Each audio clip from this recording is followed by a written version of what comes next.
Cheque bounce का case जो है वो एक क्रिमिनल ऑफेंस है और उसमें मैक्सिमम 2 साल तक की सज़ा हो सकती है और साथ में ही कंपनसेशन भी अवार्ड किया जा सकता है कि अगर जो भी चेक अमाउंट है उसका डबल तक का कंपनसेशन कंप्लेनेंट को दिलवाया जा सकता है। और अगर एक बार चेक बाउंस का केस चल जाए तो वहाँ पर कंप्लेनेंट का पलड़ा भारी हो जाता है कि वो एक्यूज्ड के पैसे देने के बाद भी या फिर पैसे का ऑफर करने के बाद भी उस केस में कॉम्प्रोमाइज़ नहीं करता और ये चाहता है कि मैं अपराधी से पैसे भी लूँगा और साथ में इसको सज़ा भी दिलवाऊँगा। लेकिन अब ऐसा बिल्कुल भी नहीं होगा क्योंकि इसके रिगार्डिंग कानून आ गया है। सो फ्रेंड्स, जानेंगे आज की इस वीडियो में क्या है वो कानून जो कि एक्यूज्ड के फेवर में आया है। सो फ्रेंड्स, मैं हूं एडवोकेट मोहित और आप देख रहे हैं हमारा चैनल मोहित सिंह रुअल। अगर आपने ये चैनल अभी तक सब्सक्राइब नहीं किया तो चैनल को सब्सक्राइब कर लीजिए क्योंकि चेक से रिलेटेड बहुत ही बढ़िया कंटेंट इस चैनल पे आने वाला है। सो फ्रेंड्स, बिना किसी देरी के चलिए वीडियो शुरू करते हैं। सो फ्रेंड्स, जिस जजमेंट में ये लॉ पॉइंट डिसाइड किए गए हैं उनके नाम है, एक जजमेंट का नाम है सीसी अलवी हाजी वर्सेस पालापेटी मोहम्मद जो कि 18/5/2007 को ऑनरेबल सुप्रीम कोर्ट की जजमेंट आई है। और जो दूसरी जजमेंट है वो है दामोदर एस प्रभु वर्सेस सैयद बाबालाल जो कि 2010 में ऑनरेबल सुप्रीम कोर्ट की जजमेंट आई है। तो इन जजमेंट्स की गाइडलाइंस को जानने से पहले हमें ये जानना होगा कि चेक बाउंस का केस जो है वो कैसे प्रोसेस करता है। तो सबसे पहले मैं आपको बता दूं कि जो चेक है उसको लगाने की वैलिडिटी जो है वो है 3 मंथ। जो भी डेट उस चेक पर मेंशन की गई है अगर उसको उस 3 महीने के अंदर अंदर नहीं लगाया गया तो वो जो चेक है वो बिल्कुल ही एक वेस्ट पेपर बन जाएगा। ये एक मैंडेटरी प्रोविजन है कि चेक को 3 महीने के अंदर अंदर लगाना बहुत ही जरूरी है। और अगर वो जो चेक है अगर वो बाउंस हो जाता है तो उस सिचुएशन में जिस भी दिन वो बाउंस हुआ है, जिस भी दिन उसका मेमो इशू हुआ है, तो वहाँ से 30 दिन के अंदर अंदर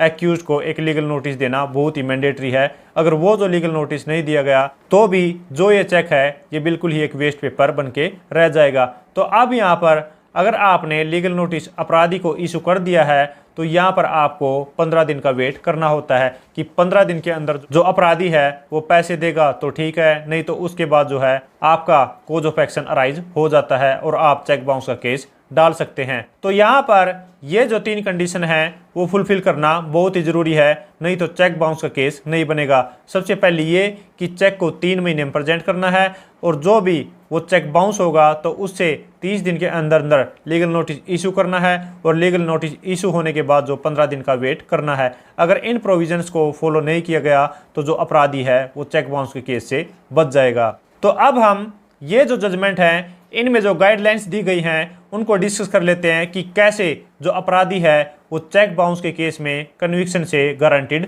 बच जाएगा। सबसे पहला ये है कि अगर अपराधी को कभी भी चेक बाउंस होने के बाद उसको लीगल नोटिस आता है तो अगर वो 15 दिन के अंदर अंदर कंप्लेनेंट को पैसे देता है तो यहाँ पर कोई भी चेक बाउंस को ऑफेंस नहीं होगा और अपराधी को कन्विक्शन नहीं होगी। और सेकंड जो सिचुएशन है वो ये है कि अगर अपराधी को कोई भी लीगल नोटिस जो है वो एडवोकेट की तरफ से नहीं मिलता है या फिर कंप्लेनेंट की तरफ से नहीं मिलता है तो अब उसके पास जो डायरेक्ट सम्मन आ जाते हैं कोर्ट से। तो सम्मन आने के बाद अगर वो 15 दिन के अंदर अंदर एक एप्लीकेशन लगाता है कि मैं ये जो पैसे हैं वो कंप्लेनेंट को देना चाहता हूँ तो यहाँ पर भी जो अपराधी है उसको पनिशमेंट नहीं दी जाएगी और जो ये कंप्लेनेंट का केस है उसको रिजेक्ट कर दिया जाएगा। और थर्ड जो सिचुएशन है वो ये है कि अगर कोई भी अपराधी जो है अगर उसको सम्मन कर दिए गए हैं तो सम्मन होने के बाद या तो वो फर्स्ट डेट पे या फिर सेकंड डेट पे अगर जो अमाउंट है चेक अमाउंट अगर उसको जमा करा देता है कंप्लेनेंट के फेवर में या फिर कोर्ट में जमा करा देता है कि मैं ये जो अमाउंट देना चाहता हूँ तो यहाँ पर भी जो कंप्लेनेंट का केस है उसको कंपाउंड कर दिया जाएगा। क्योंकि दामोदर एस प्रभु जो जजमेंट है उसमें ये गाइडलाइन दी गई है कि अगर कोई भी अपराधी फर्स्ट डेट पे या फिर सेकंड डेट पे अगर अपियर होके पेमेंट दे देता है तो यहाँ पर कंप्लेनेंट के केस को कंपाउंड कर दिया जाएगा।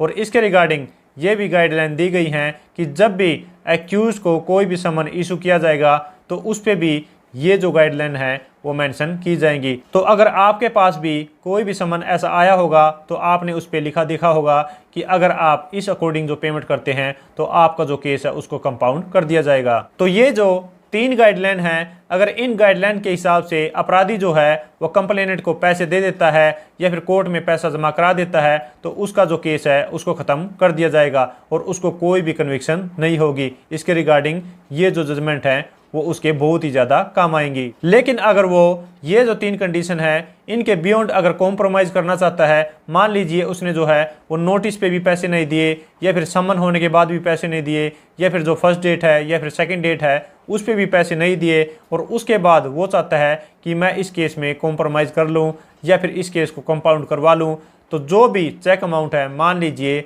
जो चेक है वो है 1 लाख रुपए का, तो अब यहाँ पर वो जो 1 लाख रुपए और साथ में ही उस चेक अमाउंट का 10% 10,000 रुपये जमा करा के उस केस को कंपाउंड करवा सकता है। तो यहाँ पर जो कोर्ट है उस केस को कंपाउंड कर सकती है और कंप्लेनेंट की कंसेंट के साथ इस केस को खत्म कर सकती है। तो आशा करता हूं कि आप लोगों को समझ आ गया होगा कि जो अपराधी है अगर वो पैसे देने के लिए तैयार है तो यहाँ पर जो कंप्लेनेंट है उसका पलड़ा भारी नहीं होगा और इन गाइडलाइंस को फॉलो करते हुए और इन स्टेप्स को फॉलो करते हुए अपराधी जो है वो चेक बाउंस के केस से बच जाएगा, उसको गारंटीड कोई भी पुनिशमेंट नहीं होगी। सो फ्रेंड्स, आशा करता हूं इस वीडियो से या फिर ये जो जजमेंट्स हैं इनसे आपको कुछ सीखने को मिला होगा। और अगर ये वीडियो आपको अच्छी लगी तो लाइक कीजिए, शेयर कीजिए और अगर आपने ये चैनल अभी तक सब्सक्राइब नहीं किया तो चैनल को सब्सक्राइब कर लीजिए क्योंकि चेक से रिलेटेड बहुत ही बढ़िया कंटेंट इस चैनल पे आने वाला है। सो फ्रेंड्स, इस वीडियो में इतना ही, मिलते नई वीडियो में नए किसी लीगल टॉपिक के साथ, तब तक के लिए thank you so much, bye bye.